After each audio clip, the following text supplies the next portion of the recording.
Thank you everyone in the FRC community for your overwhelming support.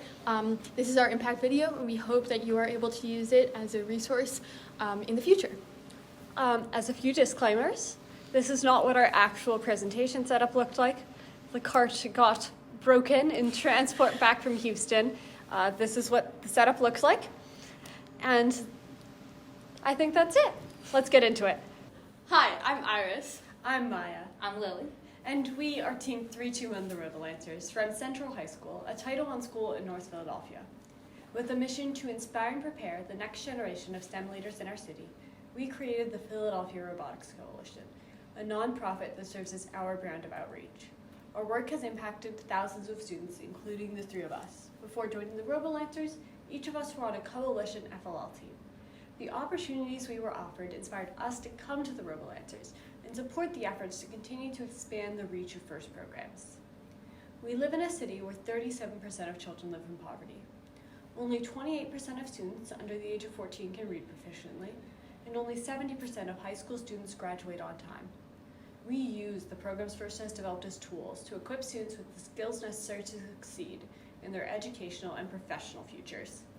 Our team has experienced the numerous barriers to equity that continue to affect the entirety of the Philadelphia STEM community. Through our coalition, we work to break down these barriers and build new bridges for students in our city. When our school district cut funding to our city's FLO programs, we stepped in and increased access to these opportunities. In the past 3 years, across all three programs, we've started 94 teams in Title I schools, and this year we support 130 inner-city FIRST teams, introducing thousands of children to FIRST. We train coaches and mentors, and we run events, all in an effort to create a thriving STEM ecosystem within Philadelphia. One of the first barriers we worked to break down was funding. Historically, funding for FIRST teams in Philadelphia has been unreliable, causing many teams to disband. To prevent this, we provide each team we support with registration fees, materials, and stipends to ensure that they are equipped with all of the resources necessary to be successful. In addition to this, we connect teams with sponsors and grant opportunities to provide them with a wide network of financial support. We recognize that creating a successful and sustainable team requires more than just funding. Coaches are an essential part of each FIRST team, and without a coach, many teams are unable to sustain themselves. A lack of experienced coaches and mentors was a significant barrier to success within Philadelphia teams, as well as the lack of support provided to teachers by school administrators. To support these teachers, we run training sessions, with some just before the school year starts, to equip new and veteran coaches with the knowledge and resources necessary to lead a successful team. We teach introductions to coding, sensors, game rules, and other essential information. Through these sessions, coaches are able to form a network of support and learn from one another. This year, we advocated for and secured a contract with the School District of Philadelphia, establishing us as an official after-school enrichment vendor. This contract ensures that every Philadelphia School District FIRST coach will be paid by the district for the time they spend coaching. This payment acts as a crucial incentive to continue coaching and ensures that coaches know their time is valued. Like experienced coaches, FIRST events in our area have not always been accessible because of when or where they were held. Many students were unable to attend events after school or on the weekend due to jobs or childcare commitments. So now we run some of our events during the school day, so more students are able to participate. Additionally, students were unable to attend weekend events because their student transit passes didn't work to get them there. So we provide transit passes for students to get to these events. And when an event isn't accessible by public transportation or is outside of our city, we charter buses to ensure our teams are able to get there. We run 14 events and support an additional 7 FIRST events, all in an effort to provide a wide variety of accessible, fun, and enriching opportunities. As we established these events and assisted teams there, we realized that the students we worked with needed ongoing individualized support. Our members travel to schools across Philadelphia to provide teams with one-on-one assistance and mentorship. Through these efforts, we have not only been able to provide teams with technical support, but also formed lasting relationships with other students across our city. This year, we're mentoring a rookie FRC team as well, providing business and technical mentorship, as well as sharing our build space and shop with the team. Working with these rookies has been so exciting because we were all once new to FIRST, and now we get to give back and help others navigate it. We want to bring the opportunities that FIRST provides to every student in Philadelphia, not just those who could stay after school. Putting in extracurricular time for robotics was a significant barrier to FIRST for many of our students. To provide opportunities to students in this situation, we facilitated the first school-wide FLL program in our district at Andrew Hamilton Elementary School. This program introduced the over 300 students at the school to FIRST through FLL programs worked into their digital literacy curriculum. The teams competed at an internal qualifier from which 5 teams advanced to official FIRST competitions. To further create robotics opportunities outside of the normal after-school format, last year we began to run summer camps in collaboration with our city's Department of Parks and Recreation and Inspiring Minds Philadelphia. We were able to provide these camps for free and reach students who didn't already have an interest or background in robotics. As we work to sustain ourselves, our events, and the teams we support, we are constantly building upon our existing initiatives and creating new ones. This year, we plan to run Hackathon. This new event, created in partnership with the University of Pennsylvania, consists of a traditional 24-hour hackathon, as well as an overnight FLL competition for high school students. This initiative, along with our other new programs, Women in Robotics and Engineering, and the Philly Robotics Expo on the Go, will provide opportunities in STEM for historically underrepresented youth. Our city struggles with immense inequality, much of which stems from our educational system. In a school district comprised of over 300 schools and nearly 200,000 students, we use FIRST programs as a tool to provide students with opportunities they have historically been excluded from. Everything we do cultivates a love for not only STEM, but learning as a whole in our community. Each of our initiatives is strategically designed to build bridges over the barriers to STEM equity and to ensure that every student has access to these life-changing opportunities. From fully funding programs for students to mentoring and running events throughout each year, we establish institutional knowledge, continuous financing, and create a collaborative community. Thank you for listening, and we would love to answer any questions you have for us. These are the questions that we were asked at each of our competitions. We went to the Springside Chestnut Hill District event, the First Mid-Atlantic District Championship, and the World Championship in Houston. These aren't our exact answers, but we have notes, and we're going off of what we have. How many members and how many mentors do you have? So our team has about 170 members across all 7 competitive teams. That's 6 FTC and 1 FRC at our school, and we have 5 mentors. So the bigger you get, the less efficient communication becomes. You get to a point where productivity goes down. How do you get all things done with all 160 students? So our students are each highly specialized, so they all have hands-on opportunities. We have our 6 FTC teams, so not everyone is trying to get hands-on with the FRC bots. Students have opportunities to get hands-on with the smaller FTC bots. And this year we created, and next year we will be implementing a robotics class during the day, which will be a class in FTC. So there will be a smaller coach-to-student ratio, and students will have more time to focus on their robot, on their programming, and have more mentorship. That way we can provide opportunities for the same amount of kids while also increasing the quality of that experience. Spreading out all of the students. How many members are here today? We have about 70 students competing here today, and additionally a bunch of our students are volunteering. We consistently show up with way too many people and help staff events. You started Hackathon and Wire this year. What else? So this year we also reworked our mentorship program and the tracking system for it, and started our summer programs. That's not you. Sorry. We implemented an expectation that every member of our team participates in our volunteering and mentorship efforts. That's something really new because it's a core mission of our team, and it is part of being on our team. And then we didn't mention this in the original presentation, but we are also starting this, working this year and then starting at the beginning of next year, the Philadelphia Robotics Expo on the Go, which is basically... Iris is Philly. That's why Megan rolled her eyes. What did I say? Philadelphia. Sorry, Philly Robotics Expo. No, I'm just traumatized. Philly Robotics Expo on the Go, which is going to be STEM activities and kits basically that we send to other schools around the city. And the point of that separate side note is reworking the sustainability of our programs, because the original Philly Robotics Expo was not sustainable, and having sustainable programs is really important to having a long-lasting outreach. Next question. The funding that you got from the school district, was that within the last 3 years or earlier? So our after-school enrichment vendor status started this year with a $150,000 funding. And part of this contract is also funding coaches. So the $150,000 is to the coalition for teams and team support. And then the other part of the contract is funding for coaches, which is $750,000 separately, that the money goes directly to coaches from the school district. And this year, we're actually expanding that contract. That's the That's next the next question. question. Do you think you're gonna get funding next year? Yes, we're working to rework the contract for about $800,000 next year.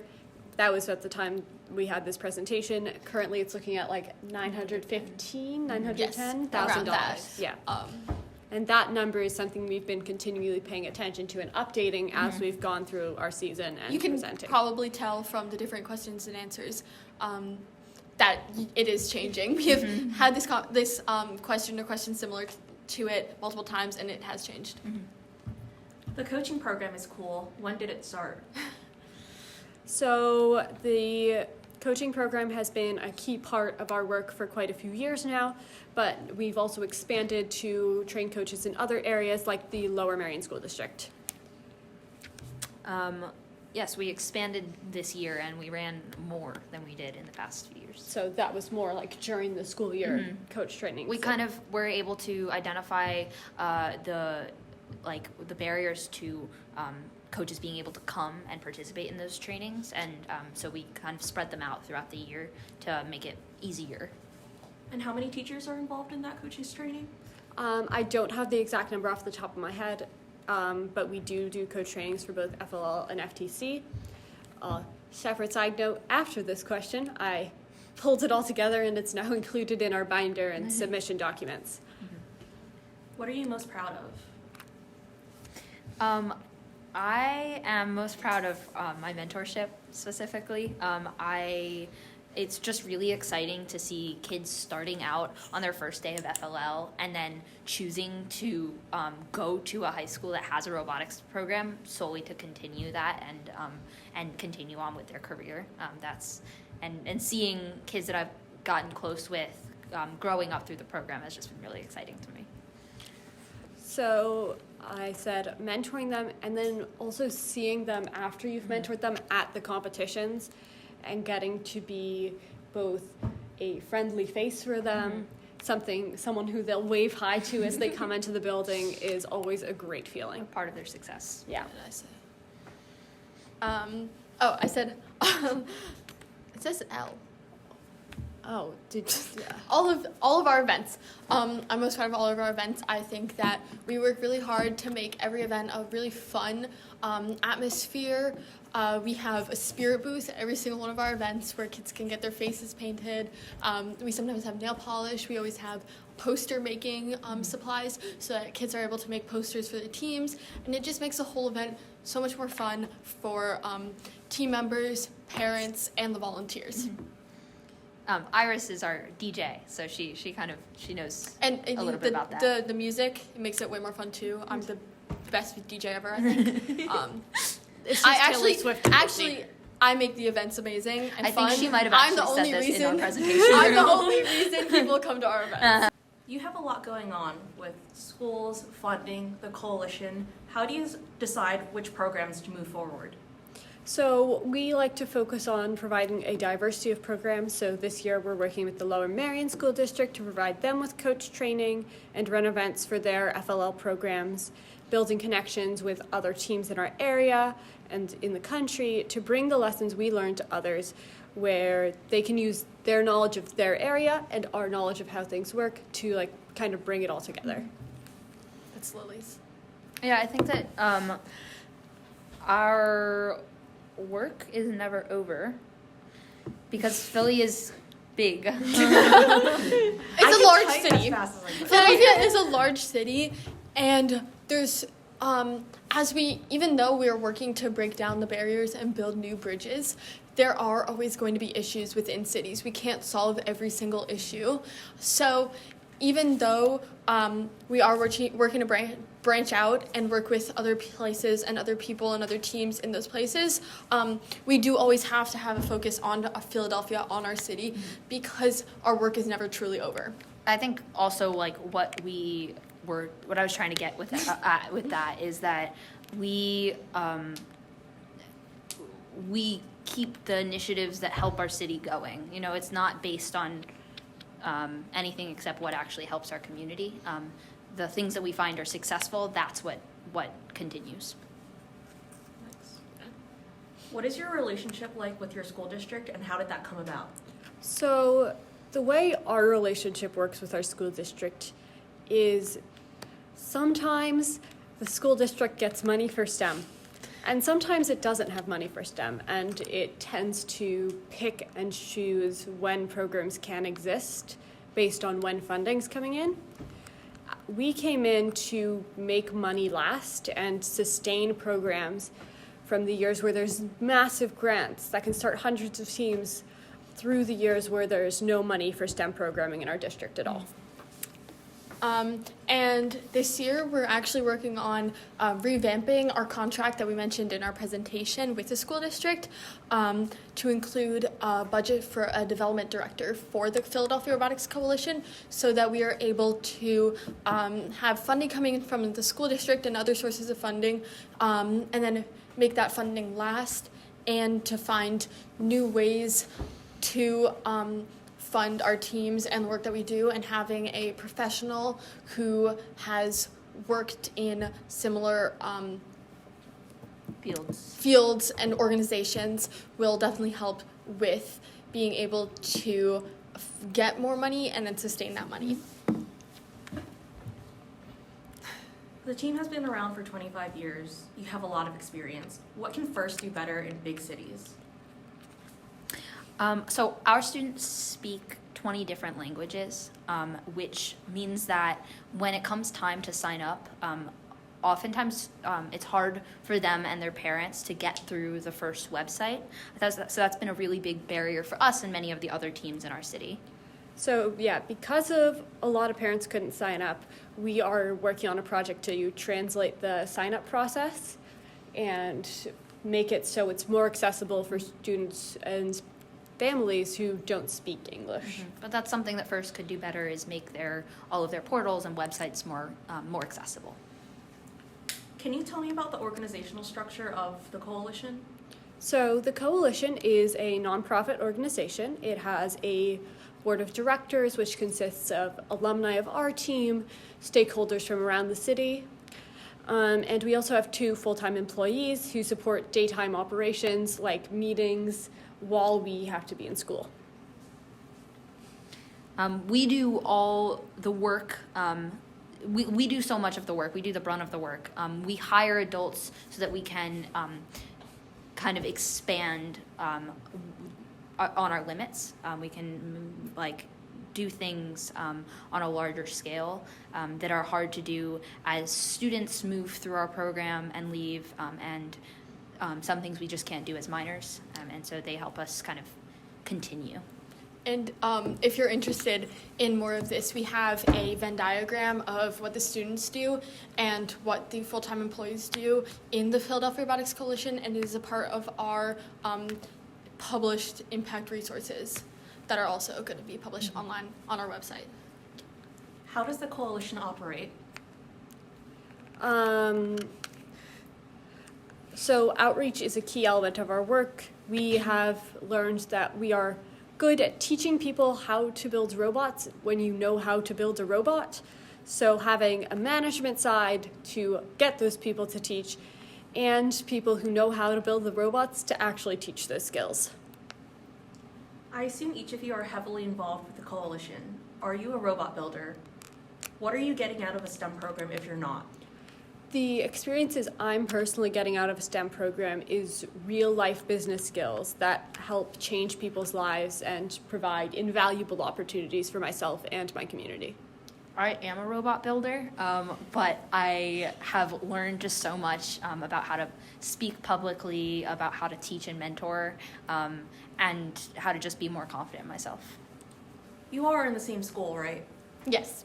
What has your team meant to your school? So we are the largest student organization at our school. About 5% of kids are members of our team. And we bring news to the school and also provide feedback to the school on how STEM education can be done on such a large scale. You're in a large FIRST robotics district, and there are a lot of teams that go after Title I schools. You have a well-oiled machine. What are you doing to expand your program with those other teams? So we are a Title I school, so when other teams are doing stuff in the area, we know what the environment is like, and we know other schools in our community very well, and so we know our community the best, so we focus internally. One of a local FTC team, 7244 Out of the Box, also expressed interest in doing work with schools in Philadelphia, so we're working with them to provide FTC fields to a bunch of our teams that don't have them already. We also did work with 1712 Dogma, the FRC 1712 Dogma, and collaborated with them in their district, the Lower Merion School District.